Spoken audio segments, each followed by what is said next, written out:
صباح الخير، صباح يوم مشرق، صباح يوم كله نشاط وحيوية. كان دلوقتي الصبح خالص خالص، يعني كانت حوالي كده الساعة 5:30 أو 6، مش فاكرة يعني بالتحديد، بس هي 5:30 يا 6 الفجر. طبعا أنا معايا بنتي بتروح الساعة 7 الصبح أو 7 إلا كده بتروح المدرسة. أول ما صحيت بقى قمت عملت الفريزر ده، لأن بقالي كتير ما عملتهوش. بس بصراحة الفيديو ده يعني الفيديو ده عبارة عن حاجات أنا بوريكم. أنا ممكن أعمل حاجات في اليوم ما صورهاش، فاهمين؟ فالفيديو ده هيبقى عبارة عن الحاجات، يعني أجزاء من الحاجات اللي أنا عملتها. زي كده مثلا اللي هو الفريزر، مثلا الفريزر أنا عملته من غير ما أصوره، بس وريته لكم لما نضفته وخلصته وخلاص. هحط الحاجة يعني وكده. وهنا بقى ده كان عيش مصري، انا اول مره اعمل عيش مصري. بصوا هو باظ مني، يعني مش باظ. في اللي هو انا لما باجي احطه كده في الفرن ما عرفتش ده لاني لسه في الاول. بس طبعا انا مش هستسلم، انا هعمل تاني وتالت لغايه ما اتعلم ان شاء الله. بصوا بقى العيش المصري ده انا هو حلو وطلع معايا حلو، بس لما جيت احطه في الفرن هو اللي باظ معايا. فانا محتاجه بس ان انا اتعلم الموضوع ده بس مش اكتر. ليه ما صورتش؟ لاني انا اصلا لسه بتعلم. فانا هصور ايه؟ هصور حاجه انا لسه بتعلمها يعني. ممكن كنت المفروض اصور، بس مش عارفه، انا حسيت انه مش لازم يعني. طالما العجينه طلعت حلوة وكده خلاص مش مشكلة، هي بس الأشكال اللي طلعت ما طلعش عيش مدور خالص، يعني متفهمش طلع عامل ازاي. هنا بقى ايه؟ كانوا عايزين وافل. بصوا انا الوافل ده عاملاه من امبارح، يعني ده اساسا تاني يوم. انا بس كده اديته ضربة كده وخلاص، لكن هو اصلا من امبارح، عاملاه لهم من امبارح. فعملت لهم وافل برضو، وكان عندي حتة شوكولاتة صغيرة سيحتها لهم كده وحطيتها لهم واكلوها. الوافل طبعا احنا كلنا عارفين ازاي الوافل بيتعمل، بس انا هقول لكم على الطريقه اللي انا بعملها. هي طعمها حلو، بس انا مش يعني طعمها عاجب العيال، بس انا مش عاجبني يعني. مش زي الوافل، حاسه ان هو مش زي الوافل اللي بره، مش عارفه ليه. وحاولت ان انا اعملها بكذا طريقه تانية من النت يعني، فما عرفتش. لو حد يعرف طريقه حلوه من النت يبعتها لي يعني، او يقول لي عليها. بصراحه مش عاجباني، حاساها مش هي الوافل اللي انا باكلها بره.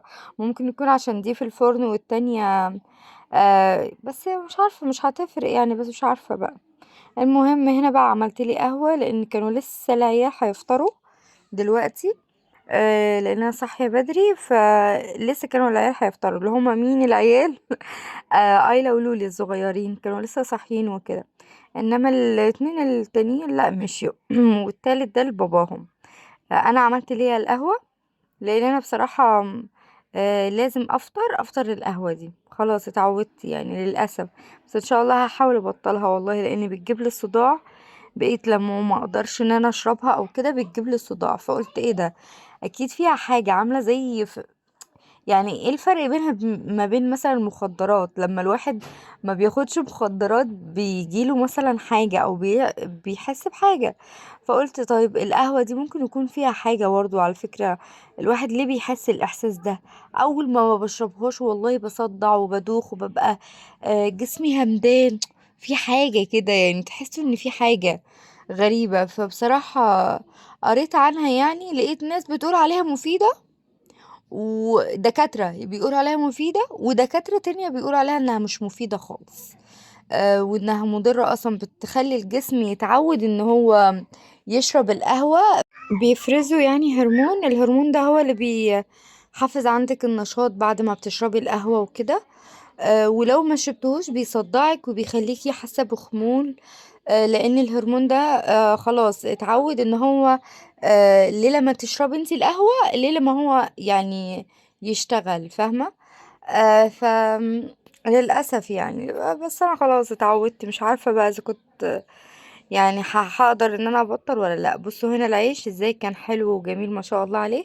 بس والله هو مشكلته ان هو يعني ما كانش في انا بحطه كده في الفرن حلو، ما كنتش عارفه احطه ازاي يعني.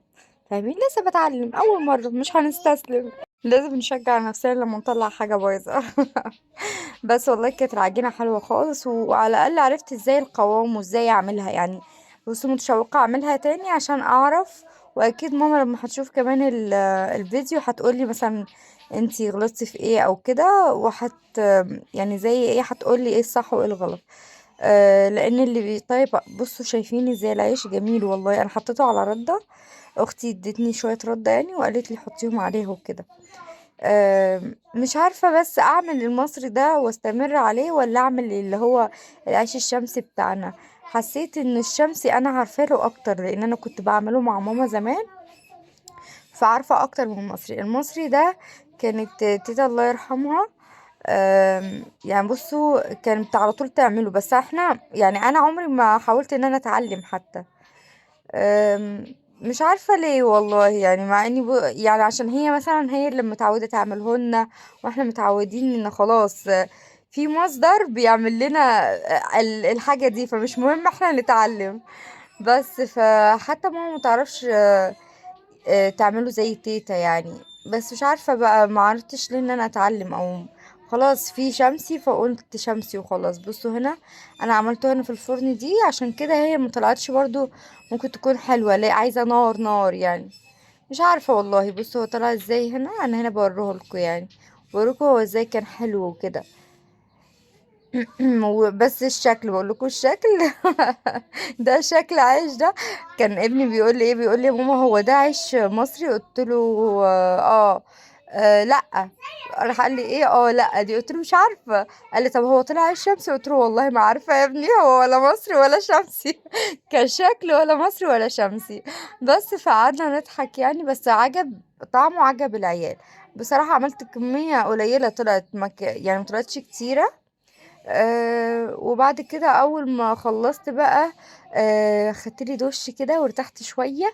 وبعد العصر بصراحه يعني ليه لما ابتديت حتى يعني بصوا روقت على نفسي كده، خدت لي دش بقى وقعدت شويه وارتحت، لاني بصراحه تعبت خالص خالص. رحت عملت لهم المحشي ده، كنت يعني كنت ناوية ان انا اعمله من بالليل، وكانت الصلصة جاهزة، فما كانش في حاجة ممكن تكون متعبة غير ان انا هقف. بصوا بصراحة رجلي في اليوم ده وجعتني جدا جدا جدا. لاني كنت واقفة يعني من الصبح، متخيلين. بس هو الواحد طالما بياخد دش وبيروق كده على نفسه، خلاص يعني كل حاجة بتهدى يعني. حتى بصوا غيرت لون المونيتير بقى. بس على فكرة البيجامة مش هي يعني البيجامة دي التانية كان النقط اللي فيها خضرة، لكن دي النقط اللي فيها بقى بينك. عشان بس ايه، تاخدوا بالكم ان انا غيرت يعني. بس وطبعا سوى الكرومب ده ما خدش مني وقت خالص بصراحة، يعني هو ما بياخدش وقت طبعا، يعني يعتبر ربع ساعة وخلصت خلاص. بس وكده اكلنا، وكان ده الفيديو بتاع النهاردة. والانجاز اللي انا انجزته والله، هو بص انا ما صورتش بالتفصيل، بس كان يعني وريتكم انا قد ايه ممكن اعمل حاجات وما صورهاش. يا رب النهارده الفيديو يكون عجبكم، ولو عجبك اعملي لي لايك عشان تشجعيني. وما تنسينيش بتعليق حلو زي كده تعرفيني عن نفسك، عشان نتعرف ونتكلم، ويبقى في كده كلام ما بيننا وتواصل دايما. يا رب ان شاء الله اشوفكم على خير. باي باي.